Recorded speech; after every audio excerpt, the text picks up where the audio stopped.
36 জুলাই কিংবা 5ই আগস্ট 2024 বাংলাদেশের ইতিহাসের আরেকটি রেড লেটার ডে বা স্মরণীয় দিন। দীর্ঘদিনের শাসন, শোষণ আর নিপীড়নের পর বাংলাদেশ নামের রাষ্ট্রটি এদিন আওয়ামী ফ্যাসিজম আর ভারতীয় আধিপত্যবাদের করাল গ্রাস থেকে মুক্তি পায়। জন্ম নেয় নতুন এক বাংলাদেশ, যাকে অনেকেই বলেছেন দ্বিতীয় স্বাধীনতা কিংবা পুনর্জন্মের দিন। আন্দোলনের এই দিনভিত্তিক ঘটনা প্রবাহ নিয়েই 36 জুলাই।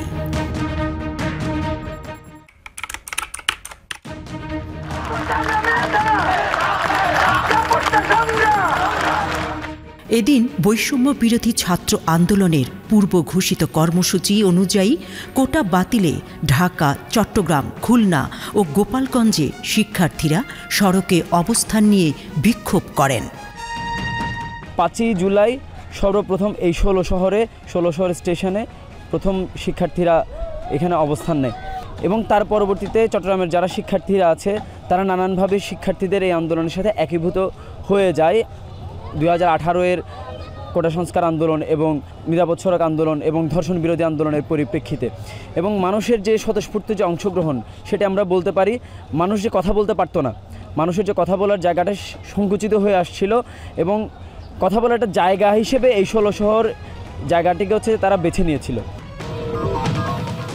জাহাঙ্গীরনগর বিশ্ববিদ্যালয়ের শিক্ষার্থীরা ঢাকা আরিচা মহাসড়কে মানববন্ধন করেন।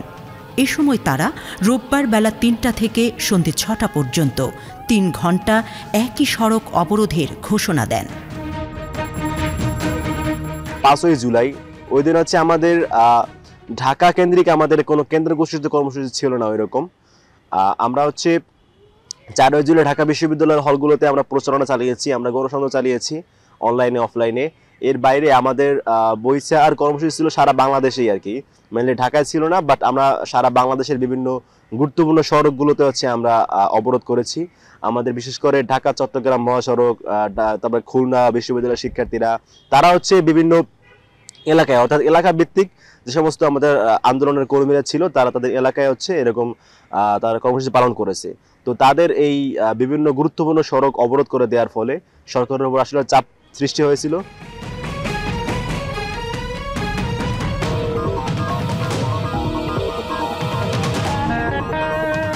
4 জুলাই হাইকোর্টের রায় বাতিল করে আপিল বিভাগ যে রায় বহাল রাখে, তারই প্রতিবাদে 5ই জুলাই কিন্তু সারা ঢাকা বিশ্ববিদ্যালয় এবং সারা বাংলাদেশে অনলাইন এবং অফলাইনে জনসংযোগের একটি কর্মসূচি প্রদান করে বৈষম্য বিরোধী ছাত্র আন্দোলন।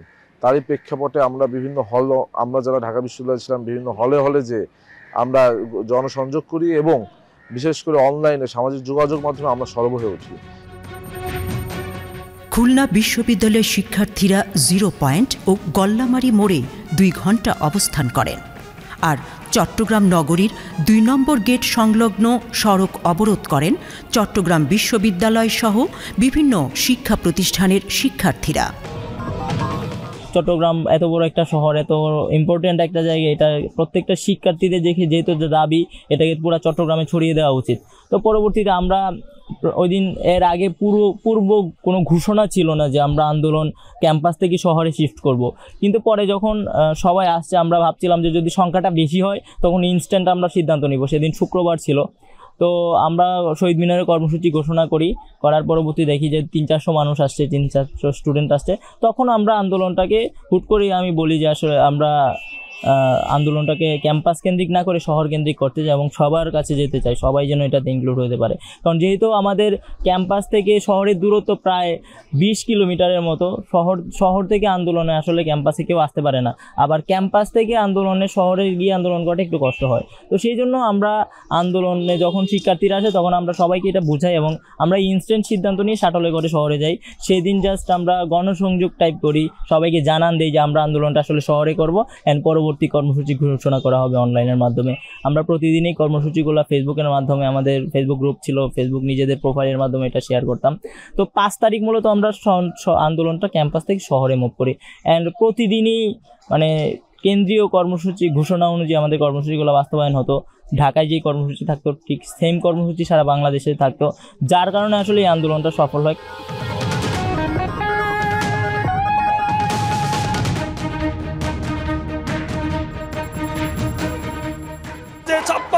অবৈধ কোটা বাস্তবায়ন করার পায়তারা করা হচ্ছে। ছাত্র সমাজ শুধু নিজেদের জন্য নয়, নিজেদের ভবিষ্যৎ প্রজন্মকে রক্ষার জন্য কোনো ধরনের বৈষম্য বাস্তবায়ন করতে দেওয়া হবে না। 18 যে কোটা বাতিল করা হয়েছিল, সেই কোটা যখন আবার পুনর্বহাল করা হলো, এই বিক্ষোভেই মূলত ছাত্র সমাজকে রাস্তায় নামতে বাধ্য হলো। বৈষম্য বিরোধী ছাত্র আন্দোলনের সমন্বয়ক নাহিদ ইসলাম এদিন বলেন, প্রথম ও দ্বিতীয় শ্রেণী নয়, সব গ্রেডে কোটা বাতিল করতে হবে। তবে অনগ্রসর গোষ্ঠীর জন্য যৌক্তিক ও ন্যূনতম কোটা রাখার পক্ষে তিনি মত দেন। কোটা আন্দোলন আমাদের যেটা শুরু হয়েছিল সেটা মোটা দাগে বৈষম্যের বিরুদ্ধেই ছিল। কারণ বাংলাদেশে তখন সরকারি চাকরিতে 56 থেকে 93% পর্যন্ত কোটার ব্যবস্থা, এবং সেই বাদবাকি অংশটাও বিভিন্ন সুপারিশ, পোষ্য ইত্যাদি ইত্যাদি দিয়ে সাধারণ শিক্ষার্থীদের, সাধারণ তরুণ তরুণীদের ভবিষ্যৎ এমনভাবে কবজা করে রাখছিল, আমরা এতটা অন্ধকারে আমাদেরকে ধাক্কা দেওয়া হচ্ছিল। এই বৈষম্য আসলে আউট অফ নো হোয়ার এই বৈষম্য গড়ে উঠেছিল। তো পুরো আন্দোলনটা তো আসলে বৈষম্যের বিরুদ্ধেই শুরু হওয়া। আর সরকার পতনের আন্দোলন যেটা বলি, সেটাও আসলে জনগণের নিজের অধিকার পুনরুদ্ধার করার আন্দোলনই। তো সেখান থেকেও আসলে বৈষম্য বিরোধী প্ল্যাটফর্মটা তৈরি হওয়া বা এটা অর্গানিক্যালি নিজে নিজে একটা এরকম প্ল্যাটফর্ম দাঁড়িয়ে যাওয়া খুব স্বাভাবিক ছিল ওই মুহূর্তে। এদিকে 5 জুলাই গণমাধ্যমে দেয়া এক বিবৃতিতে ঢাকা বিশ্ববিদ্যালয়ের বিএনপিপন্থী শিক্ষকদের সংগঠন সাদা দল এবং বিপ্লবী ছাত্র মৈত্রী কোটা বাতিলের পক্ষে তাদের অবস্থান স্পষ্ট করেন। সাদা দলের আহ্বায়ক লুৎফর রহমান, মুখ্য আহ্বায়ক মোহাম্মদ সিদ্দিকুর রহমান খান ও আব্দুস সালাম স্বাক্ষরিত বিবৃতিতে আন্দোলনের সঙ্গে একাত্মতা ঘোষণা করা হয়। কোটা পদ্ধতির সংস্কারের দাবিতে শিক্ষার্থীদের আন্দোলনকে ঘিরে ঢাকা বিশ্ববিদ্যালয় ক্যাম্পাসে সংঘটিত অনাকাঙ্ক্ষিত ঘটনাবলিতে আমরা উদ্বেগ প্রকাশ করছি।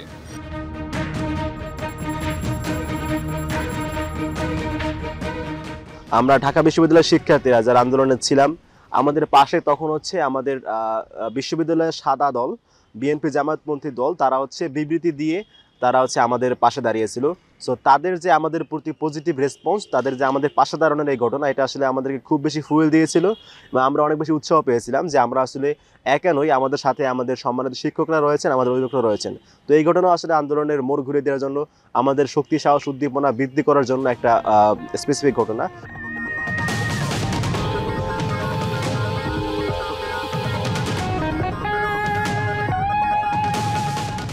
একই দিন বিপ্লবী ছাত্র মৈত্রীর সভাপতি দিলীপ রায় ও সাধারণ সম্পাদক জাবির আহমেদ জুবেল কোটার যৌক্তিক সংস্কার দাবি করেন। বাংলাদেশের সংবিধান কোটা রিজার্ভেশনের জন্য 2টা শর্ত দিয়েছে: জনগণের অনগ্রসর অংশ, অ্যাডিকুয়েট রিপ্রেজেন্টেশন, পর্যাপ্ত প্রতিনিধিত্ব।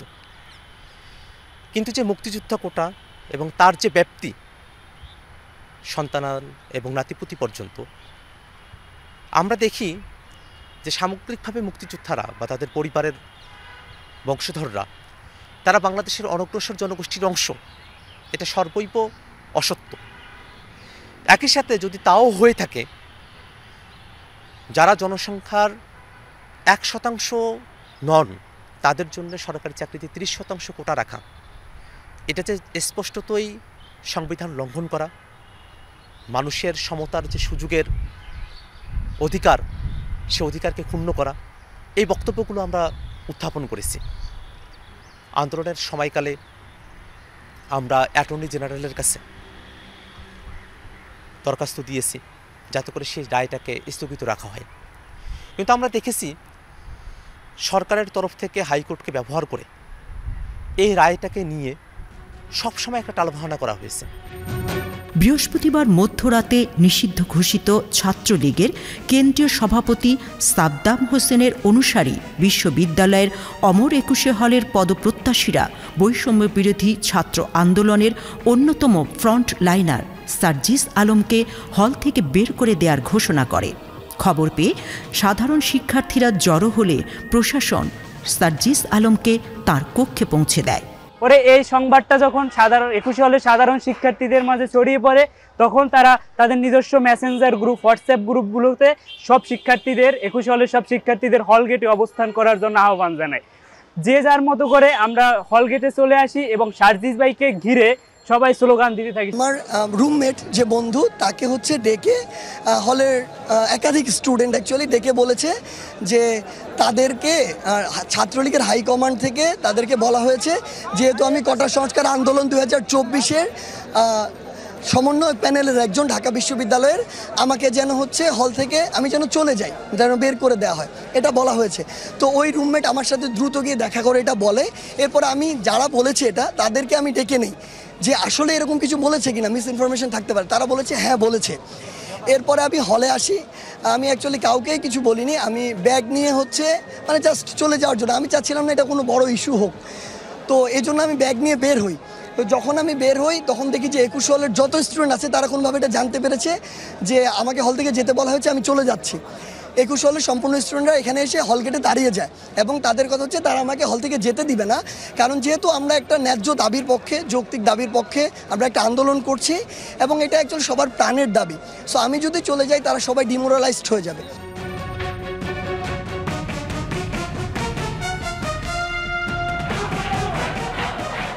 এদিন বৈষম্য বিরোধী ছাত্র আন্দোলনের পক্ষ থেকে পরদিন অর্থাৎ 6 জুলাই সারা দেশে বিক্ষোভ ও অবরোধ কর্মসূচি ঘোষণা করা হয়, যা বাংলা ব্লকেড নামে দেশের ইতিহাসে অধিকার আদায়ের সংগ্রামে নতুন এক অধ্যায়ের সূচনা করে।